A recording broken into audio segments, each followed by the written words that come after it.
Salut tout le monde, c'est Jonathan, le mandoliniste québécois. Je suis à Milwaukee.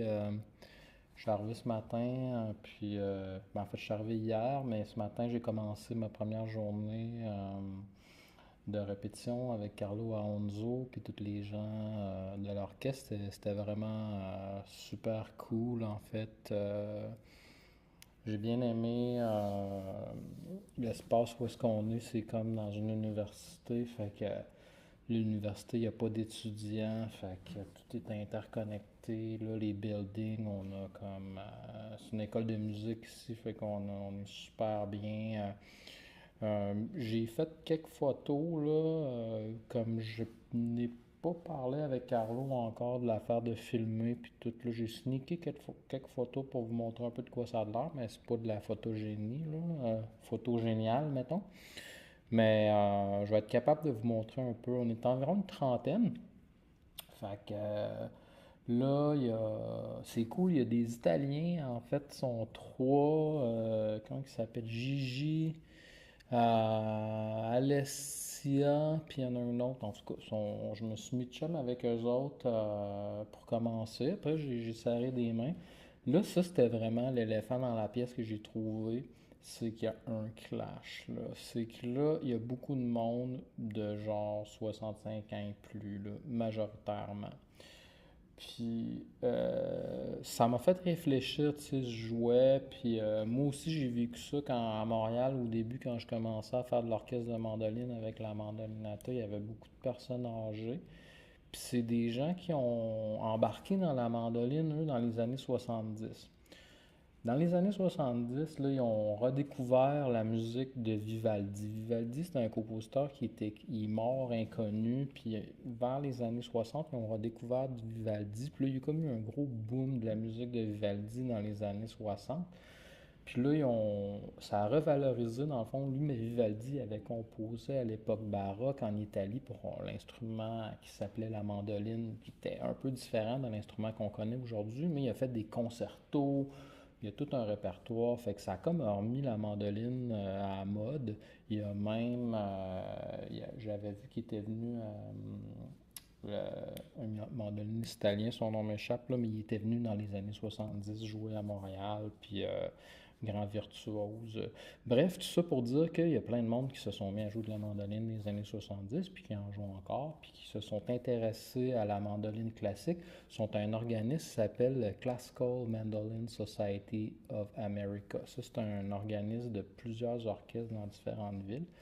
Mais c'est ça, ce sont des personnes plus âgées. Fait que ça m'a amené à réfléchir, tu sais, j'étais comme, ah, ok, tu sais, c'est le fun, Carlo vient ici, puis tout, mais dans 10 ans, dans 20 ans, ça va être qui son orchestre? Parce que là, on est 30 là, mais tu sais, la relève, elle était pas là, elle est pas ici, en tout cas. Elle est venue d'Italie, une couple de jeunes. Euh, à part les Italiens, je pense que je suis le plus jeune. Puis je vais avoir 50, 49 ans, là. Fait que, voilà, fait que, mais en même temps, c'est du monde super cool. Puis ça sera un sujet que j'aimerais aborder avec Carlo, puis pour le futur, que c'est quoi les choses qu'il faut faire. L'autre affaire aussi, c'était vraiment cool la musique qu'on a joué Claudio Mandonico. Puis là, après ça, il a embarqué sur Vivaldi, justement. Mais moi, tu sais, j'avais checké la musique, j'avais fait comme, ah oui, ok, tu sais, c'est pas trop difficile, non, non, non, non, non, non. Tout, ok. J'étais arrivé sur Vivaldi, je vais juste vous montrer la partition, là. Ça, il y a parti ça, là. Puis là, moi, j'avais oublié de checker Allegro, là, le tempo. Puis Allegro, là, c'est. Fait que. Tu sais, en lecture. Fait que, tu sais, j'ai comme. J'ai couru après ma queue, disons, pour le Vivaldi. Mais bon, regarde, c'est de la pratique, là. Il va falloir que je travaille, puis c'est bien normal. Puis en même temps, les autres pièces, ça a bien été. Le niveau, il est le fun.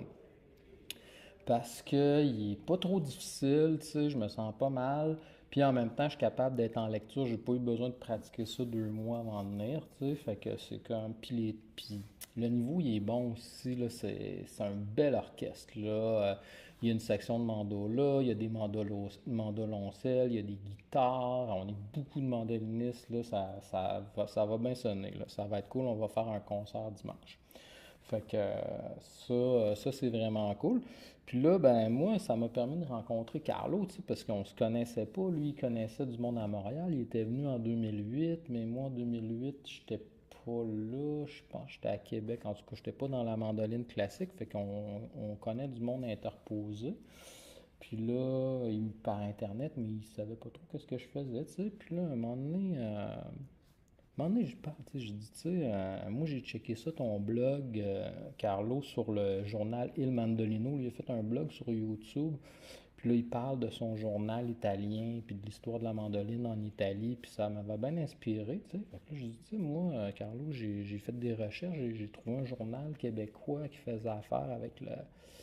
Je me regardais, tu sais, puis là, il dit, hey, il dit, il dit, tu devrais en parler, faire un post là-dessus. Ben, j'ai dit justement, j'ai dit, j'ai reçu une bourse du Conseil des arts du Canada, puis j'ai écrit un livre, puis tu sais, j'ai gratté le sujet, puis là, oh, ouais, puis là, tu sais, il me regardait, sur mon case, j'ai comme mon cover de CD, tu sais, que j'ai collé, fait que là, tu sais, il était comme, oh, ok, tu sais, fait que là, bon, bref, regarde, moi, je brisais la glace. Fait que là, tantôt, je vais lui donner mon livre, puis je vais lui donner mon journal. Je vais commencer par ça. Puis c'est ça qui l'intéresse le plus, puis c'est l'affaire la plus out. Là, tu sais. Si je donne mon CD, il va être content, mais il ne l'écoutera pas. Si je donne mon journal puis mon livre, il va le checker. Tu sais. Fait que c'est ça. Fait que là, ben, là c'était l'heure du dîner. Puis je suis revenu à ma chambre, j'avais pas le goût de sortir. Je vais peut-être sortir à soir avec le monde, tu sais. J'étais encore un peu fatigué, tu sais, un matin, 3 heures du matin, j'étais réveillé, jogging, puis tout, là, je prends ça chill, puis je me prépare. Je retourne faire la deuxième partie de la pratique, là, c'est à 14 heures. Fait que de 14 heures à 17 heures, on a un autre shot, on lit les tunes, là, dans le fond, puis on check c'est quoi qui marche pas, là. Moi, comme Vivaldi, là, je sais ce qui sont mes devoirs. Fait que, en tout cas, mais... puis c'est ça, j'ai pas parlé avec Carlo pour filmer, fait que tu sais, c'est comme je sais pas comment ça va se faire, je veux le faire, filmer une pratique. Peut-être des fois le soir, si on fait des petites sectionnelles, des affaires de même, je vais pouvoir filmer, mais en tout cas, officiellement, tu sais, installer ma caméra avec mon micro devant tout le monde, tu sais, faut faire, en tout cas, peut-être au concert, ça sera possible. Fait que va falloir attendre, mais voilà, donc à plus, là.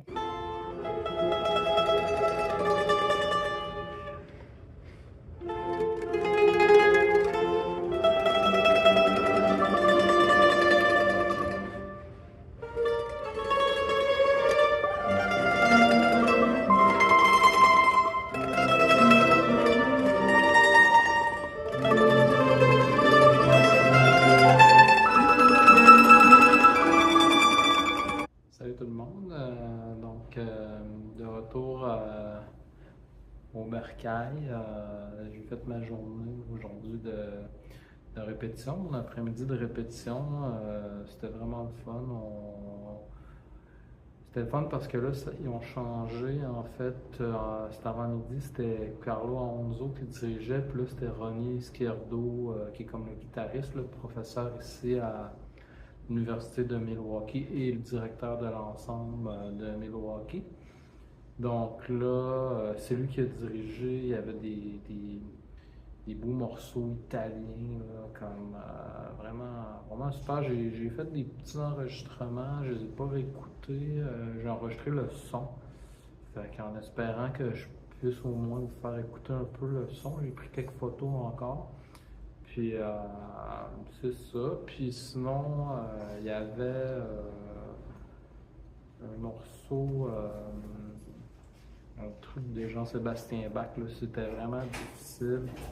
Puis ouais, là, faut que je travaille, là, tu sais, il y avait des doigtés. J'avais pas trop checké la musique, tu sais, je m'étais dit, ouais, ça a l'air ok, mais finalement, si on a un concert dimanche, là, je dirais que j'arrive à jouer en lecture peut-être comme 90, entre 80 et 90%. Là, c'était le fun, à cause que c'était René Schiardo qui dirigeait, là, Carlo Hondo est venu s'asseoir à côté de moi. Puis là, on a joué ensemble. Fait que là, j'étais le fun, tu sais, je l'écoutais. Puis là, j'essayais de copier son playing. Puis tout, c'était vraiment cool. Puis après ça, j'ai donné mon journal, j'ai donné mon livre.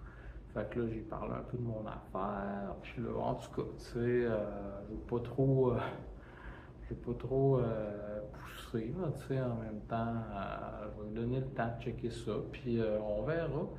Puis, mais c'était une super belle journée. Puis, je suis pas sorti souper avec personne, là. Je suis encore fatigué, là.